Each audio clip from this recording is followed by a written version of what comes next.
Je m'appelle Cathy.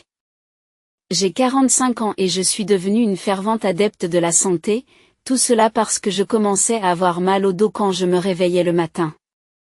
Je me suis mise à la course à pied et à d'autres activités. Maintenant que j'y pense, ces dernières années, mon souhait a toujours été de rester en bonne santé. C'est tout un changement par rapport à mes jeunes années où je souhaitais m'entendre avec le garçon de la classe voisine. Les signes subtils de l'âge me rattrapent. Aujourd'hui, je souhaite partager une histoire qui s'est déroulée avant que je ne devienne une folle de la santé. J'aimerais que vous l'écoutiez. Remontons le temps de 10 ans. J'avais alors 35 ans et, selon mes propres termes, j'étais une fille adorable, qui faisait tourner les têtes, super mignonne et jolie, ou du moins c'est ce que j'aimerais pouvoir dire. Mais désolé, ce n'est qu'un fantasme. C'était plein de souhaits. La vraie histoire, c'est quand j'ai quitté mon travail et que j'ai aidé avec diligence aux tâches ménagères. Contrastant avec ma vie terne, mon frère aîné, Steve, a ramené à la maison une femme éblouissante après avoir annoncé qu'il avait l'intention de se marier. Et par éblouissante, je veux dire vraiment pailletée. Elle était très maquillée. Ses lèvres brillaient de 1000 feux. Je me demandais si elle n'attirait pas les mouches. Ses cheveux étaient légèrement bouclés, ce qui lui donnait un air décontracté, et ses ongles étaient soigneusement dessinés, manifestement dans un salon de coiffure. Je me suis dit, waouh, c'est une pro. Et pas n'importe laquelle. Elle a apporté l'ambiance d'une boîte de nuit dans notre maison. Même mes parents semblaient un peu déconcertés. Et j'avais raison. Steve et cette femme, Rachel, se sont rencontrés dans une boîte de nuit. Elle y travaillait. Et Steve s'est vanté comme s'il s'agissait d'une histoire héroïque de l'avoir courtisée. Mais je doute que ce soit uniquement grâce à son charme. Steve a l'air d'un homme riche. Comment? Il est vêtu de vêtements de marque de la tête aux pieds, à tel point que c'en est presque vulgaire. Lunettes, costume, cravate, épingle à cravate, ceinture, chaussures. Toutes des marques de créateurs. Si un type comme lui se présentait à moi, je jouerais probablement la carte de la timidité. J'imagine les Benjamin Franklin et les cartes Amex qu'il doit exhiber. Il n'est pas étonnant que Rachel lui ait fait un sourire juste pour lui. Il semblait peu probable que quelqu'un d'aussi simple et gentil que Steve se trouve une telle petite amie. Mais, attendez, ne suis-je pas en train de porter un jugement trop sévère sur Steve et Rachel? Je pense que oui, mais il est vrai aussi que le look tape à accent grave l'œil de Rachel et sa jupe trop étroite m'ont empêché de me défaire de cette impression. De plus, je viens d'apprendre qu'elle n'avait que 20 ans. J'avais 35 ans. Une belle sœur plus jeune, hein?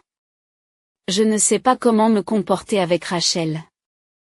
Ma mère était pâle, s'interrogeant sur la différence d'âge, tandis que mon père semblait résigné. Malgré notre confusion, Rachel a déclaré joyeusement qu'elle était impatiente d'épouser Steve. Cette rencontre ressemblait plus à une annonce de mariage qu'à une conversation, ce qui nous a tous laissés abasourdis. Le lendemain, Steve a dit qu'il savait que nous devions être mal à l'aise et a proposé un dîner pour nous permettre de nous détendre et de mieux connaître Rachel. Je devais admettre que nous l'avions jugée sur la base de son apparence et de ses manières sans vraiment lui parler. Peut-être était-elle quelqu'un de bien si je lui parlais. Je ne lui ai pas vraiment parlé lors de la première réunion. Je n'étais pas très enthousiaste, mais pour le bien de Steve, j'ai décidé de lui donner une chance. Mes parents ont accepté et le dîner a été fixé au week-end suivant. Étonnamment, le dîner s'est déroulé sans encombre. Rachel, qui travaille dans le secteur de l'hôtellerie, savait comment nous faire participer, nous qui sommes une famille plutôt ordinaire. Nous avons pu suivre la conversation facilement, car elle nous a raconté des anecdotes sur Steve.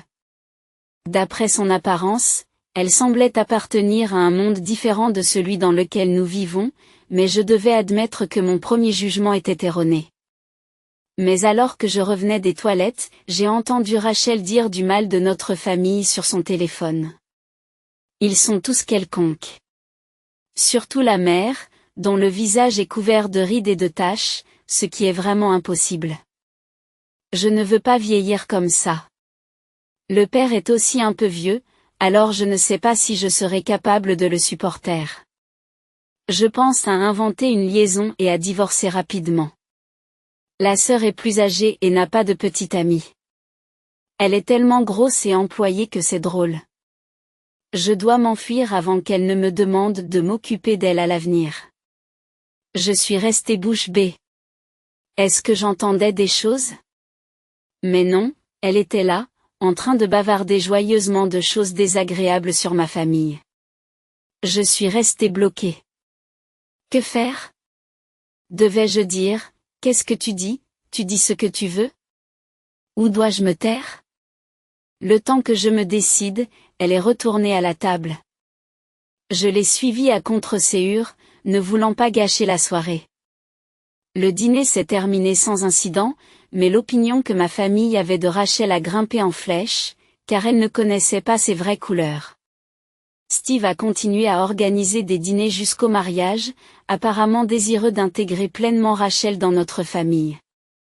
Nos parents ont même commencé à attendre ces dîners avec impatience. Et la position de Rachel parmi nous s'est améliorée de façon spectaculaire. Je n'ai pas enregistré la conversation téléphonique de Rachel. Je n'ai même pas entendu la voix de l'autre personne. Et devant ma famille, Rachel semble être une gentille fille. Si je l'accuse et qu'elle prétend que c'est un malentendu ou qu'elle me manque, je risque de ne pas être crue. Même maintenant, je me demande parfois si elle m'a vraiment manqué. Mais bon sang. Steve est mon cher frère après tout. Que dois-je faire? Ces pensées m'ont tourmentée pendant des jours. Et puis, un jour, Steve m'a dit, Rachel veut manger avec toi, juste tous les deux. Va à cet endroit. Ne t'inquiète pas, je m'occuperai de l'addition, tout en montrant la carte d'un restaurant. C'était un restaurant italien haut de gamme. La nourriture gratuite, c'est bien, mais pourquoi moi en particulier? C'est un peu effrayant. Mais comme je suis un chômeur qui n'a rien de mieux à faire, je n'avais aucune raison de refuser. Je suis donc allée au restaurant italien. Cathy. Merci d'être venue. Rachel m'a accueillie avec un tel enthousiasme en me voyant que, honnêtement, je ne me suis pas sentie trop mal. Elle sait vraiment comment rendre les gens heureux. J'ai même commencé à me demander si je n'avais pas mal entendu ce coup de fil. Mais au fur et à mesure que le repas avançait, l'atmosphère commençait à se tendre. Cathy, c'était il y a un moment, mais tu as entendu ma conversation téléphonique, n'est-ce pas? Oui. Lors de notre premier dîner. Juste après mon retour à table, vous êtes revenu aussi. Mais juste derrière vous, une femme qui était allée aux toilettes est sortie. Il n'y a qu'une seule cabine dans ces toilettes. Vous n'étiez pas ensemble, n'est-ce pas? Rachel a gloussé. Ouah, elle m'a surveillé de près. C'est vrai? Je me souviens qu'une femme est entrée dans les toilettes pendant que j'écoutais l'appel de Rachel. Mais j'étais tellement paniquée par ce que Rachel disait que je ne me souviens pas de grand-chose d'autre.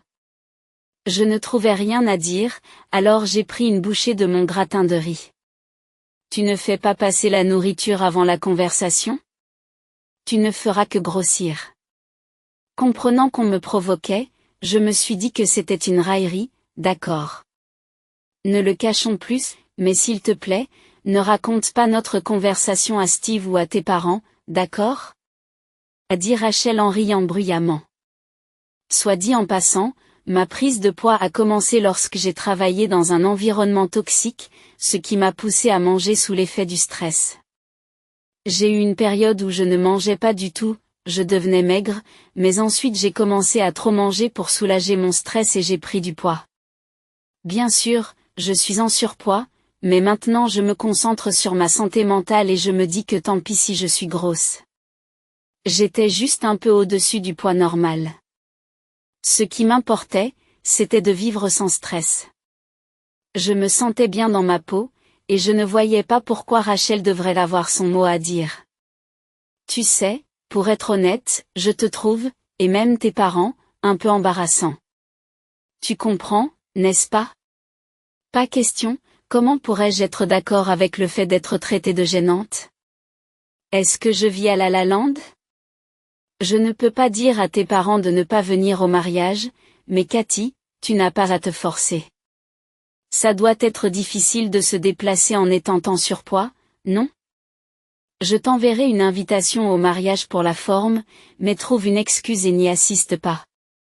Quoi qu'il en soit, nous acceptons votre cadeau.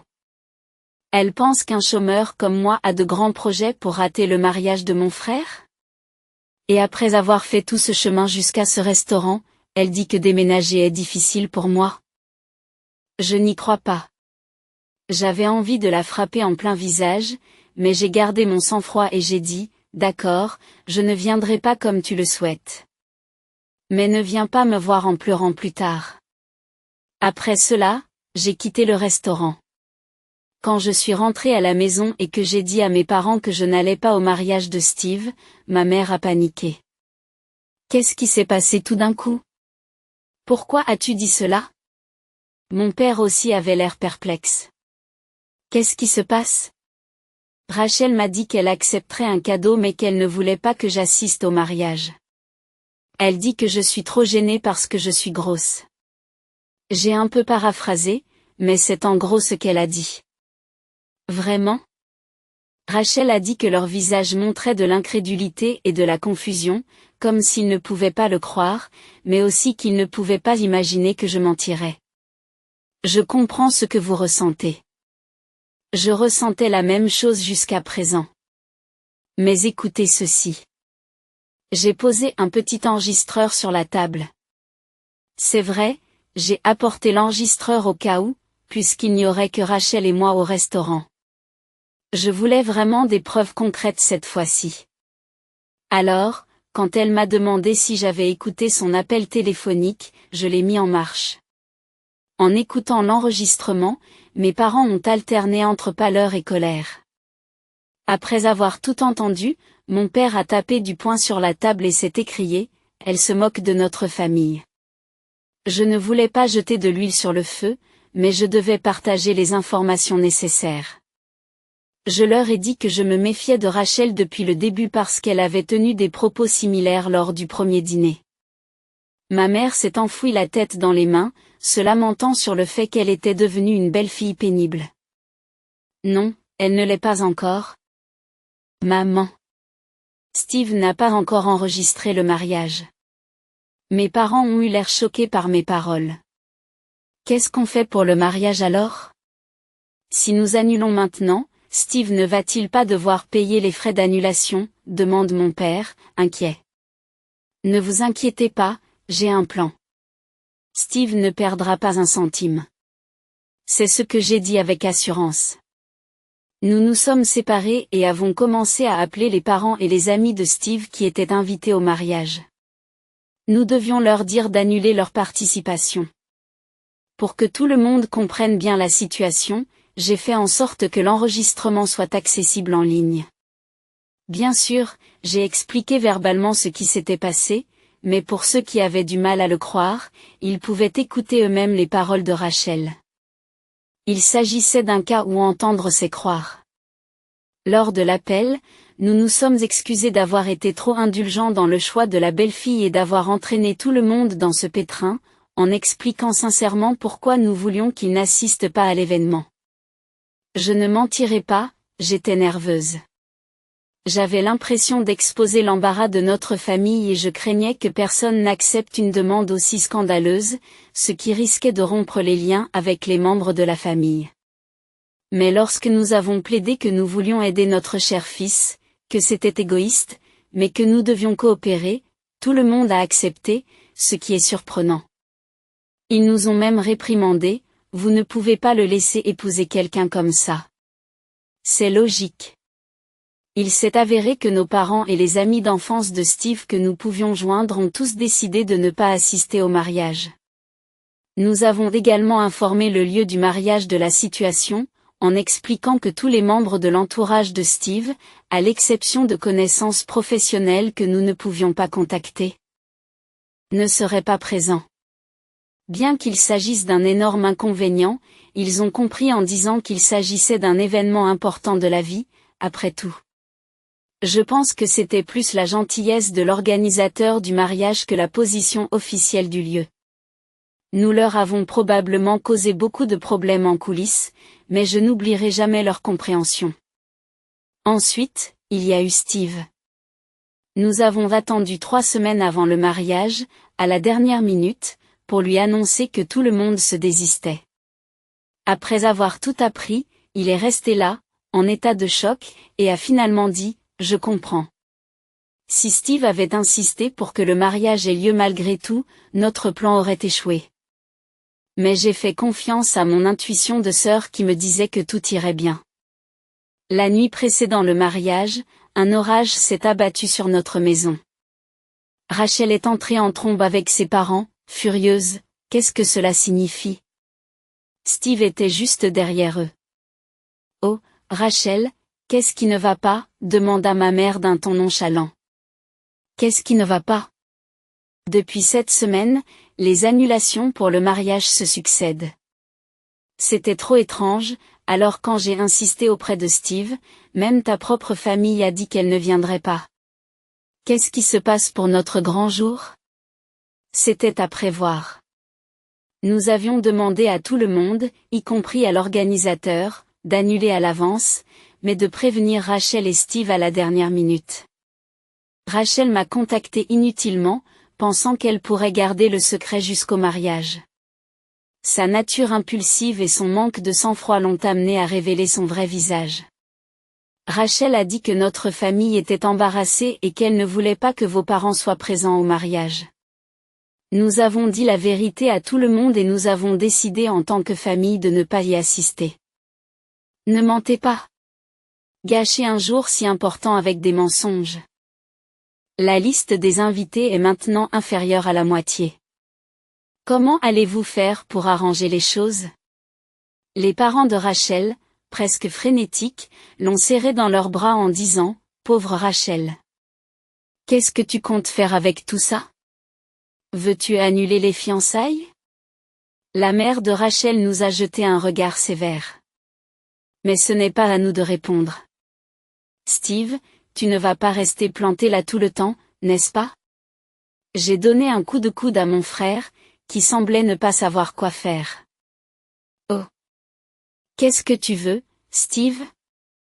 Ce n'est pas grave si nous n'y assistons pas, mais c'est à toi de décider. Veux-tu toujours te marier? Mon père a commencé à objecter, mais je l'ai arrêté. Il était important que Steve prenne sa propre décision sans regret. Il a fait le serment d'épouser cette femme. Même si nous lui disons qu'elle est horrible, il est difficile de le croire instantanément.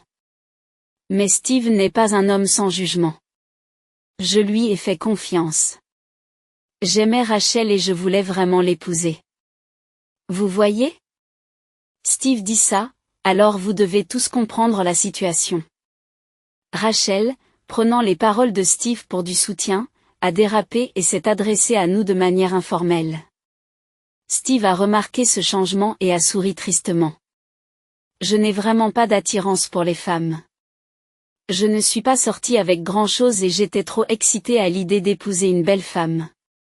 Tu as toujours visé trop haut, malgré le fait que tu n'as jamais été populaire, Steve. Regarde le miroir de la réalité. C'est vrai. Notre famille a l'habitude de ne pas être populaire, depuis notre arrière-grand-père. Embrassez la simplicité dans votre vie. Et, je n'étais pas impopulaire, tu sais. Maman, c'est mal de mentir. Nous avons tous taquiné Steve, qui a fini par éclater de rire. Bon, c'était bien de rêver un peu. J'ai décidé d'annuler le mariage. À ce moment-là, les visages de nos parents se sont illuminés et je les ai applaudis. Qu'est-ce que tu fais? Prendre des décisions par toi-même, et vous tous, vous en parlez à tue-tête, s'est exclamé Rachel. Exactement. Le mariage est demain. S'il vous plaît, prenez ça au sérieux. Qu'est-ce que c'est que cette histoire de famille embarrassante, demande enfin la mère de Rachel. J'ai intérieurement applaudi. J'étais sur le point d'en parler moi-même, mais c'est plus efficace s'ils le font par curiosité. Les forcer à écouter ne ferait qu'être ignorés. Je suis heureux que tu aies posé la question, ai-je dit et j'ai fait jouer l'enregistrement. Les visages des parents de Rachel sont devenus de plus en plus pâles, mais Rachel elle-même a dit avec assurance, et alors, ce n'est qu'un enregistrement. J'ai déjà entendu Rachel dire des choses sur notre famille. C'est pour cela qu'elle n'a convoqué que moi ce jour-là, et l'enregistrement lui-même est la meilleure preuve qu'elle voulait me parler, ai-je expliqué. Rachel a prétendu que tout avait été inventé, mais ses parents ont baissé la tête de honte. Je suis désolée. Notre fille est entièrement fautive, a d'abord déclaré le père de Rachel. Nous l'avons laissée grandir trop librement, ce qui vous a causé des ennuis. Je suis désolée, s'est-il excusé profondément, ce qui a fait dire à Rachel, déconcertée, « Attends, papa, pourquoi tu t'excuses ? Pourquoi tu t'excuses ? Excuse-toi tout de suite, dit la mère de Rachel en haussant le ton. Je ne peux pas croire qu'elle soit devenue une fille aussi impolie. Nous avons cru en toi et nous sommes venus ici, seulement pour être embarrassés comme ça. Ne nous oblige pas à nous excuser. Quoi ? Même maman est contre moi maintenant, s'exclame Rachel. Puis, les larmes aux yeux, le père de Rachel lui a donné une claque sur la joue. Ça suffit. Demander de grosses sommes d'argent à la sœur de quelqu'un ? Se moquer de la famille de l'homme que tu allais épouser. Depuis quand es-tu devenue si déshonorante ? N'oublie pas que tu as failli ruiner la vie de Steve. Derrière le père de Rachel, qui lui assène de dures vérités, Steve semble vouloir dire « Ma vie ne sera pas gâchée par ça. » Ne mets pas le bazar tout seul. En voyant la réaction décontractée de Steve, j'ai failli rire. J'avais l'impression que le caractère de notre famille transparaissait. Steve, Cathy et tout le monde. Je suis vraiment désolé pour tout ce qui s'est passé, a poursuivi le père de Rachel. Sentant peut-être que ce n'était pas suffisant, il s'est excusé encore et encore. Nous n'avions aucune idée que Rachel était si irrespectueuse, le fait de ne pas le savoir rend la chose encore plus honteuse. S'excuser ne suffit pas à expier l'embarras et les problèmes que nous avons causés, a exprimé le père de Rachel. Annulons le mariage. Quoi ? Mais le mariage a lieu demain, proteste Rachel. Eh bien, nous devons payer l'intégralité des frais d'annulation. Et alors ? Nous devrions être reconnaissants de pouvoir résoudre ce problème avec de l'argent, rétorque son père. Tu as fait quelque chose qui mérite d'être réprimandé ici et maintenant. Tu devrais être reconnaissante à Steve et à sa famille de ne pas l'avoir fait. Attends, papa, je ne peux pas payer ça, plaide Rachel. Nous paierons. Tu prendras le nombre d'années nécessaires pour nous rembourser. Et à partir de maintenant, nous coupons les ponts avec toi, déclare sévèrement son père. C'est une blague, hein ? Rachel tire désespérément sur les vêtements de son père en le suppliant. Et, pourquoi est-ce qu'on me jette dehors ? Papa, fais quelque chose, maman aussi. Vous ne comprenez pas pourquoi on vous jette dehors, et c'est pour ça que ça arrive. Si vous aviez compris, rien de tout cela ne serait arrivé. Dit la mère de Rachel en la regardant avec mépris. Il n'en est pas question. Rachel s'est effondrée, accablée par la situation. Je n'ai pas pu m'empêcher d'éprouver un peu de suffisance devant la tournure inattendue des événements. Elle a bien fait. Même si je suis simple et que j'ai déjà été en surpoids, j'ai mes propres forces. Me sous-estimer a un prix. Steve et tout le monde. Ne vous inquiétez pas pour l'annulation. Nous couvrirons tous les frais encourus jusqu'à présent. J'ai failli sourire, soulagé de voir à quel point les choses se passaient bien, mais j'ai gardé un visage solennel pour les remercier. Mes parents, peinant à contenir leur joie, parviennent à garder une expression ambiguë. Steve, hors de la vue de Rachel, applaudit silencieusement avec un petit geste de victoire. Je me suis dit, calme-toi un peu, il n'a pas fait grand-chose. Un mois après l'annulation du mariage, les parents de Rachel nous ont apporté un cadeau, les frais d'annulation et $60 000 supplémentaires à titre de dédommagement. Ils avaient insisté pour conclure un accord avec nous afin d'éviter les frais de justice et d'avocat. Nous avons eu du mal à décider d'un montant équitable, mais nous avons fini par proposer une somme moyenne. Cependant, le père de Rachel nous a versé la somme demandée, plus $30 000 supplémentaires. Honnêtement, je n'étais pas sûr que nous aurions reçu cette somme même si nous étions allés au tribunal. La vie ne ressemble pas toujours à une histoire. Parfois, il faut accepter des résultats moins qu'idéaux. Nous sommes reconnaissants aux parents de Rachel pour leur sincérité. Quant à Rachel, ses parents ont pris toutes ses économies pour couvrir le remboursement et l'ont mise à la porte sans rien. Elle est passée de maison d'amis en maison d'amis et a parfois dormi dans des gares, presque sans abri. Ses parents ont accepté cette situation comme un juste retour des choses. Une approche d'amour dur pour donner une leçon à leur fille autrefois gâtée. Je pense qu'il a poussé le lionceau dans la vallée avec une détermination extraordinaire. Une fois par mois, elle se présente pour effectuer les paiements, ce qui nous permet de savoir qu'elle est en vie, ont déclaré ses parents avec un sourire complexe. 10 ans plus tard. Steve, déterminé à se marier, s'est engagé activement dans la recherche de partenaires et a épousé une femme qui travaillait dans un restaurant et était une excellente cuisinière. Passionné de cuisine, Steve a été littéralement conquis par ses plats. Aujourd'hui marié, il mange rarement à l'extérieur, Steve rentrant volontiers à la maison pour y déguster la cuisine de sa femme. Quant à moi, j'en ai eu assez de la vie d'entreprise et je suis devenue traductrice indépendante. Mon emploi précédent, qui consistait à traiter avec des étrangers, m'a permis d'acquérir de bonnes bases linguistiques. Conscient de la demande de traducteurs indépendants, j'ai étudié dur et j'ai atteint mon objectif. Aujourd'hui, je gagne beaucoup plus qu'en tant qu'employé et je travaille dans un environnement beaucoup plus détendu. En me concentrant sur mes études, j'ai mis un frein à mes lectures excessives et j'ai retrouvé le poids que j'avais avant mon embauche. Je ne suis plus en surpoids ou en sous-poids, mais dans la moyenne, ce qui est très agréable. Enfin, je ne sais pas si je suis fière de la moyenne. En tout cas, moi, j'ai eu du mal à devenir une moyenne, alors je suis vraiment contente d'être revenue à la normale. Et grâce à mon travail, si je puis dire, j'ai même épousé un bel homme. Lorsque je l'ai présenté à ma famille après l'incident de Rachel, ils m'ont dit en plaisantant que je me faisais avoir et qu'il n'y avait aucune chance qu'un homme comme lui tombe amoureux de tes jeans ordinaires. Mon mari a dit qu'il aimait mes très simples. Je tiens à préciser que mon mari n'a aucune mauvaise intention. Il me fait sérieusement des compliments. Il l'a pris comme un compliment, alors je le prends positivement.